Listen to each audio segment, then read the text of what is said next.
Hello, everybody, and welcome to Conversations with Dionne and special guest.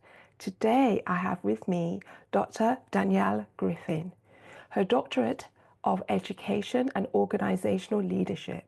She has dedicated herself to empowering individuals to reach their full potential mentally, emotionally, and physically by bringing a unique blend of ancient wisdom and modern science to their practice.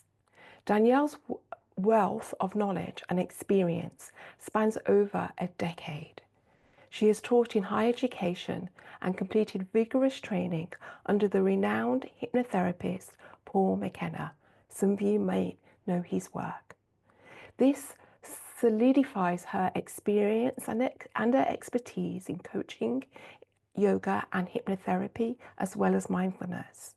She has combined all these techniques and others to make a somatic healing work possible by simplifying it for others.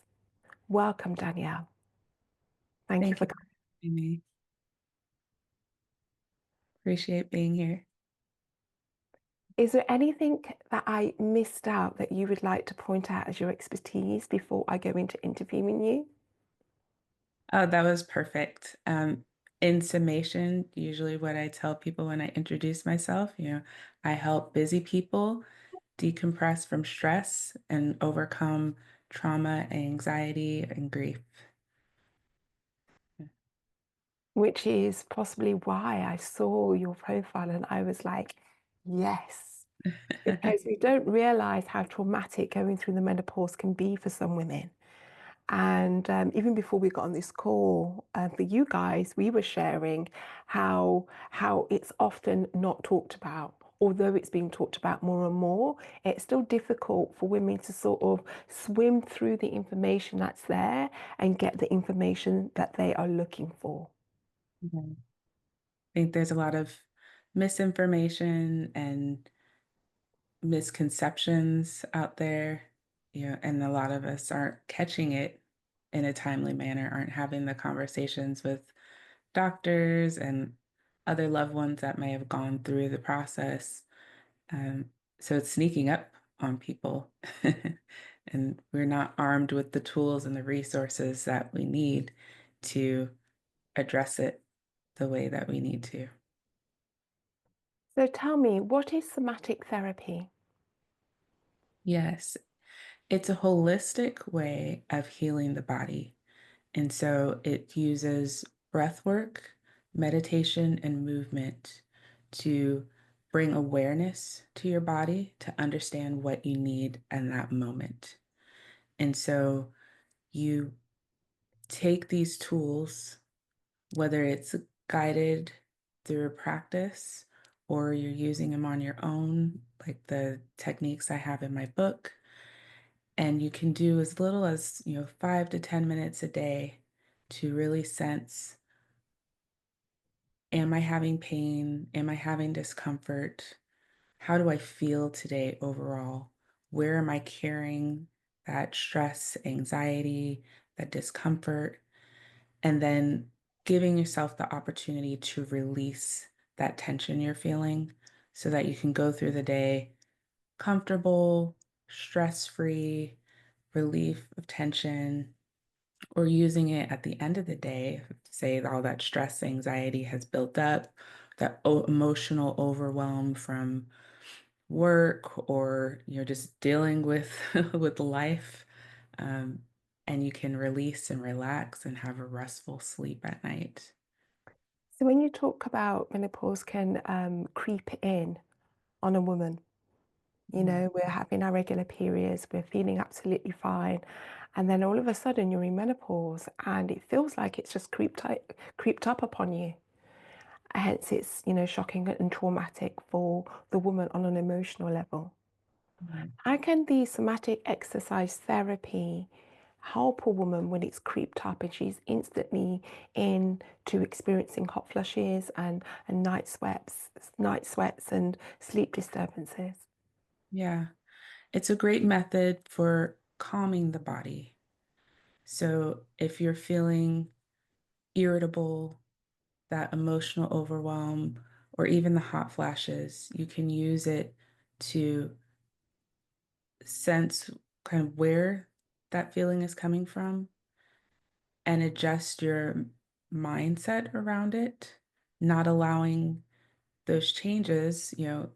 Our hormones, we can't stop them, right? We can't stop that Mm. from happening, but we can change our mindset around it. We can change how we feel emotionally, calm ourselves down to help get through the process. So can I make this more practical? And we'll Sure. talk about like an actual example. So say Mm. for example, I'm lying in bed and it's like 3 o'clock in the morning and I've woken up because I am so hot. I literally feel like I'm burning up, and that's what's woken me up. If Yeah. I was to be, into somatic therapy and I want to reach out to that, and my mind goes, what could I grab from my somatic exercise therapy toolkit? What would you recommend that a woman does at that time, in bed in the middle of the night because she's woken up by a hot flush? So by Yeah. then, she's also emotionally, say, feeling one, there's some anger there because she knows that's disturbed her sleep. So she's irritable, she's frustrated, and she's also physically sweating and hot. And she knows that she can't go back to sleep in that mess. So she knows she has to move her body. She knows she possibly has to change either her night clothing or something within her bed, on her bed, or in her bed. Mm. So there's physical work to do. She's feeling emotional and irritable. She's feeling tired and possibly feeling a bit of anxiety and fear about what that means. And is this it? And will this happen again tomorrow night? And am I going to be able to function the next day because this has happened? What's your prescription? Yes. So, first, I would say make yourself comfortable. If you woke up in sweats and your clothes are sweaty, if it's causing you discomfort, do the necessary things to make yourself feel comfortable. And yes, it will interrupt your sleep, but helping change the mindset that, yes, unfortunately, that's a part of the process. But once you've made yourself comfortable, lie back down and start the three-part framework: the awareness, the alignment, and the action. And so, taking time to close your eyes, starting your breath work. The breath work will help induce sleep. I know oftentimes I've suffered from it myself before I started this practice. Once my sleep was interrupted, say it's 3 or 4 o'clock in the morning, I wasn't going back to sleep. I knew that even if I did, it was probably going to be a couple more hours. And, that's a huge disturbance to your sleep. And then you're going into the day exhausted and feeling unrested. And it's a constant cycle, that kind of insomnia cycle. But when you do the breath work, you're focusing your attention to your body, relaxing the muscles. I do what's called a progressive relaxation. So, starting from your head, telling yourself, okay, I'm going to relax my eyes, behind my forehead, my temples, slowly traveling down through my neck and shoulders. Keep breathing deep and heavy and slow, allowing your mind to slow down, drawing your awareness to your breath as you slowly relax your muscles all the way down to your toes. And through this process, allowing yourself to think thoughts that are comfortable, are cooling, that make you feel relaxed, maybe a ocean breeze, a swimming pool, things that will help you feel like refreshed and just ready to kind of lay down. If you're feeling hot, thinking of the opposite of what makes you hot. I found that when people, get in our heads like, "Oh, I'm so hot, make it stop." All you can think about is the heat. But when you interrupt that and think about the opposite, you actually adjust your body temperature and start to cool. And especially when you're laying still, like the body's natural inclination is to drop in temperature. And so you'll start to feel as you relax your muscles, that progressive relaxation, your body temperature will start to lower and you'll go into that deep sleep trance and eventually drift off. And that's talk to me about part three, the alignment part of this. Yes. In And that so at least scenario. for in the sleep setting, the alignment is aligning your mind with your in that I am preparing for sleep. I am allowing my muscles to relax, getting in a position that's comfortable and restful for my sleep. If it's during the day, the alignment is more, movement, finding the areas of discomfort in your body, and doing the work to bring awareness to those areas that are causing you discomfort and tension. Mm. So it's kind of like the alignment piece is first mental, and then it's physical, and then it's mental again. Right. Exactly. The third one, when I say mental again, I mean mental and emotional. Right. And then taking action on in at least in the sleep setting, the action is actually going to sleep, allowing yourself to rest, giving yourself the opportunity to rest. And then I always encourage a journaling activity. So when you get up in the morning, you can write down your experience, like what happened, why did I wake up, how did I feel in that moment when I woke up, and then what I actually did, the steps to make myself comfortable again and allow myself to go to sleep. Yeah, it's a really good tracker, isn't it? Journaling. It's a good tracker. At least then 6 months later, you can look back and see whether your menopause has changed at all. So when your MD asks you such questions, at least you've got a framework, especially if menopause is affecting one's memory. Right. Exactly.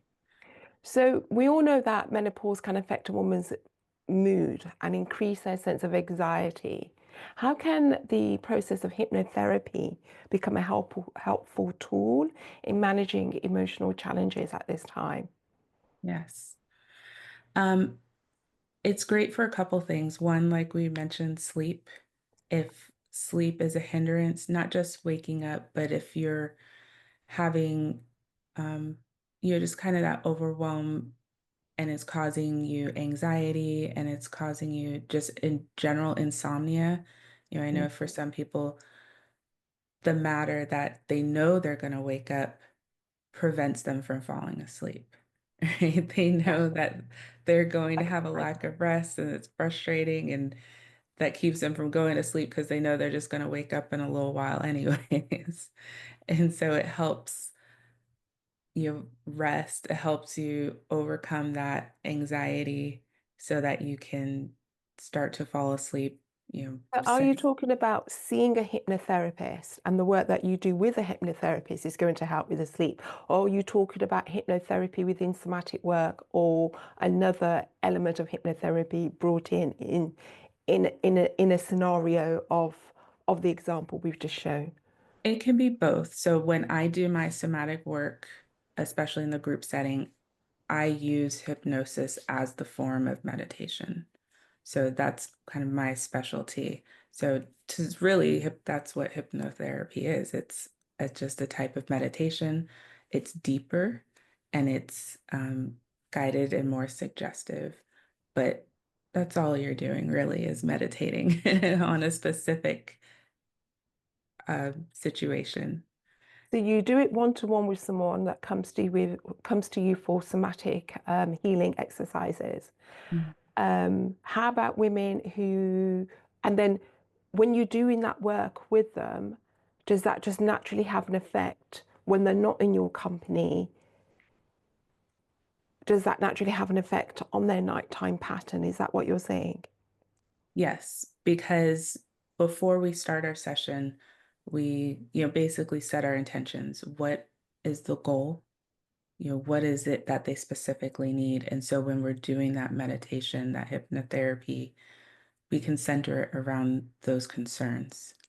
And so it can take one session if that's their one specific concern, or it might take a couple so that we can hit the various points, depending on the length of the session. I also do group therapy, and so we can cover multiple things in the group over various time points. And can they reinforce the hypnotherapy piece when they're on their own? Say, for example, at 3 a.m. in the morning when they've been woken up? And how can they reinforce it? Yes. So in hypnotherapy, we would create what we call anchors. And so if there's a certain feeling or trigger that you have that might cause a feeling, say anxiety, we can create an anchor for a positive feeling that helps reduce that anxiety. And so that's a technique that we often use. But in Tell me a general, bit more about that. So, is it about thinking about the anchor, or is it a visualization of an anchor? Is it a it can be sentence a that they couple would recite? things.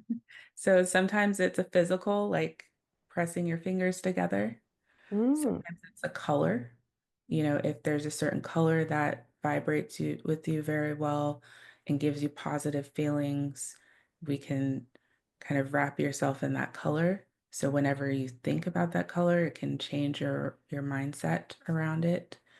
Um, it could be visual, so that you're just reminding yourself of a picture or a certain memory can help bring back those feelings. So So, can a woman create an anchor for herself outside of seeing a hypnotherapist one to one? Because not everybody can fly to where you are. Where are you, by the way? And I'm actually in see you one Houston, to one. Texas. I'm in Houston, Texas, but I do a majority of my work virtually, actually. So if people are interested in connecting with me, I can always do it online in this form, well as my group sessions are also virtual as well. And that Um, is because they have to work towards associating this anchor to their own mind, right? right.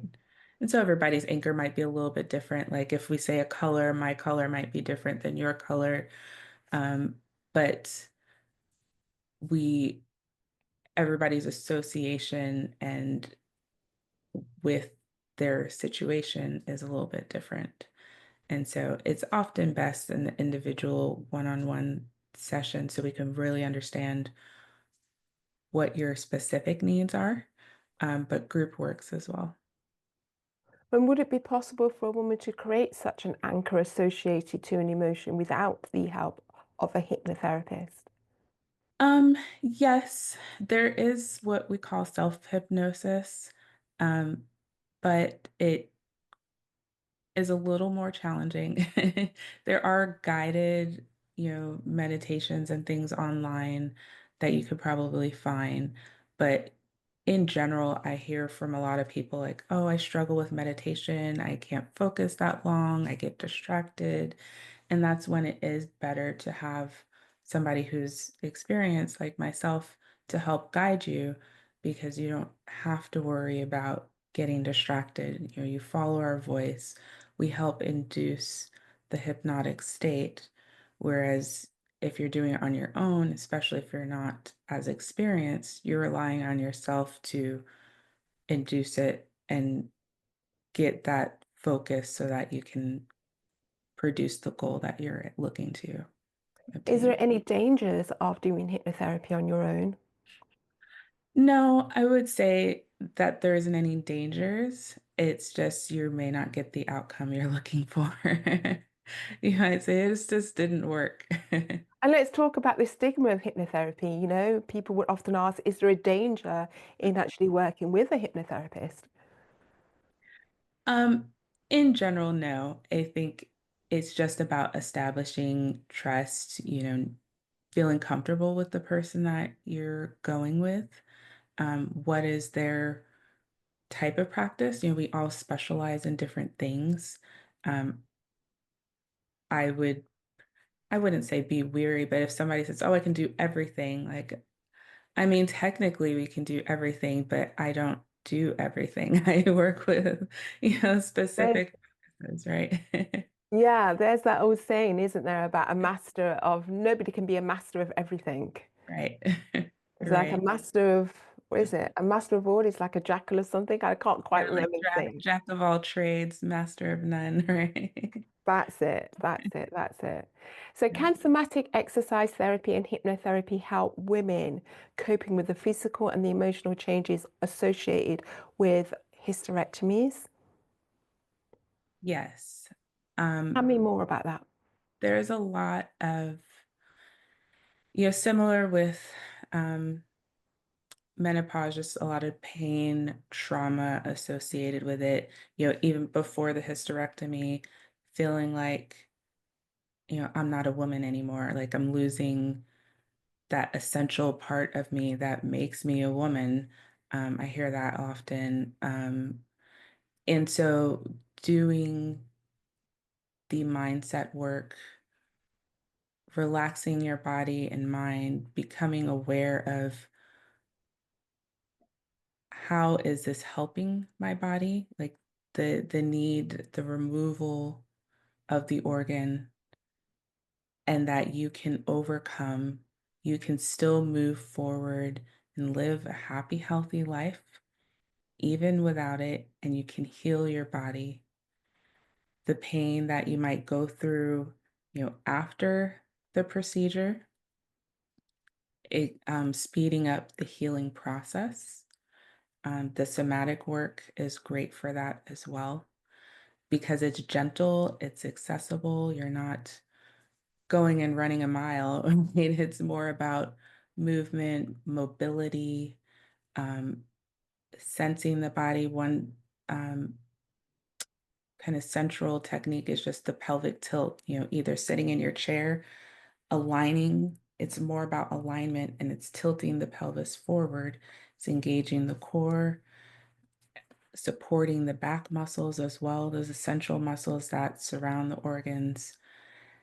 And it's breathing and circulating oxygen and blood into that area. You're drawing your mental attention to that one part of your body to help heal it and transform yourself.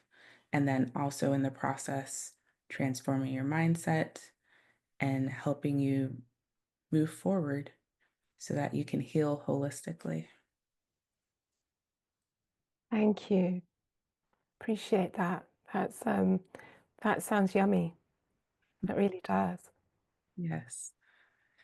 It's especially when you have time to, do the whole practice. Like I said, it doesn't have to be take long, but giving your body really the opportunity to say, what do I need? What feels good for me in this moment? And doing the movements that feel good for your body. And then just the opportunity to relax, to reset, to rest helps to overcome and just feel refreshed. Is how can women incorporate mindfulness practices, such as what you've just mentioned, into their daily life, especially when life can be so challenging at this time? Yeah. I do what I call the 90-second reset. And say if I'm between meetings, have a busy day, I don't have a lot of time to maybe go for a walk, or I'm feeling stressed throughout the day, it can literally just take 90 seconds to close your eyes, breathe, feel where you're carrying tension.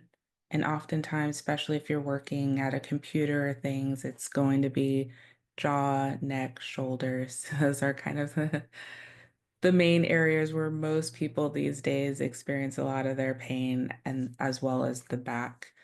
Um, and doing, just a few movements. It can be shoulder rolls, can be neck tilts,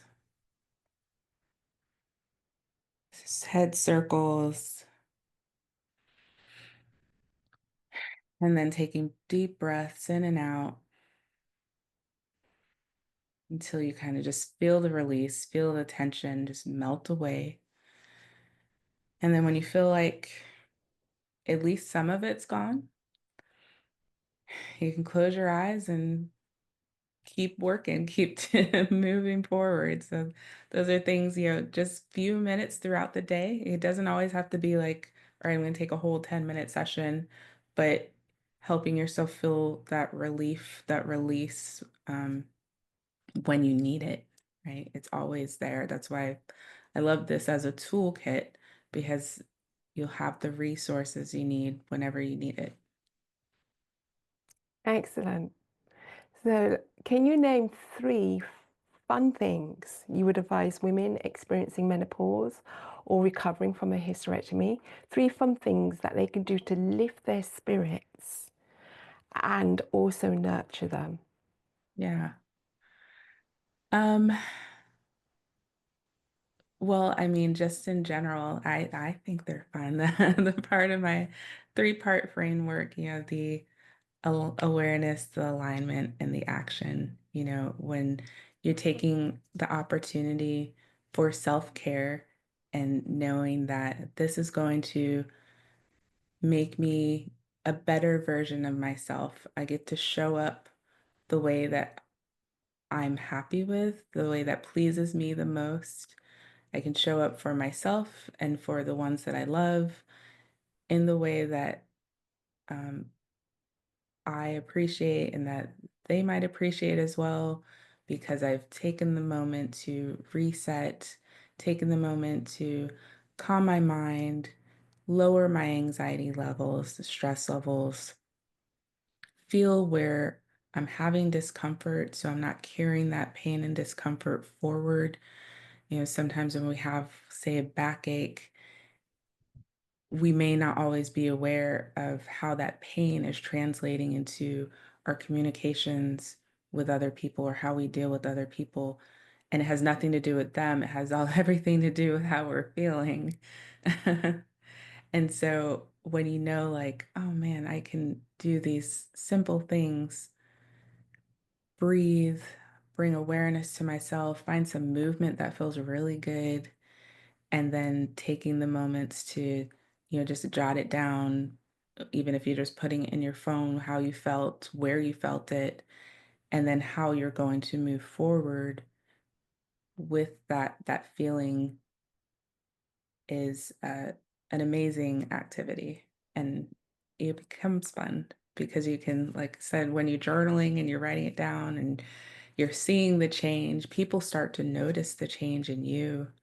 That's when it becomes really fun. Well, thank you very much. We appreciate all of the wisdom that you've shared today. I've got a quick fire round, and it's to help people get to know you underneath the doctorate. So just say the first thing that comes into your mind, okay? Okay, Ready? sure. Coffee or tea? Tea, Cat or dog? dog, Apple or PC? apple. A book that has changed your life? Oh, what is it? The 10 habits of highly effective people. Mm. Best country to experience? Oh, good question. Uh, the first one that comes to my mind is the Maldives. Okay. Vintage or designer? Vintage. Favorite movie? Um, oh gosh, I have many. The first one that comes to my mind is Clue with Tim Curry. Mm. The last song you played on repeat? Um, the one that's been on repeat in my head is Not Like Us by Kendrick Lamar. I don't know if that's by choice though, because it's everywhere. Um, an essential morning ritual. Meditation. Favorite media hosting, like social media. Oh, right now everywhere, but probably Facebook because I have my somatic exercise group on Facebook. And if you could have done anything differently in 2020, what would you have done? In 2020, oh gosh.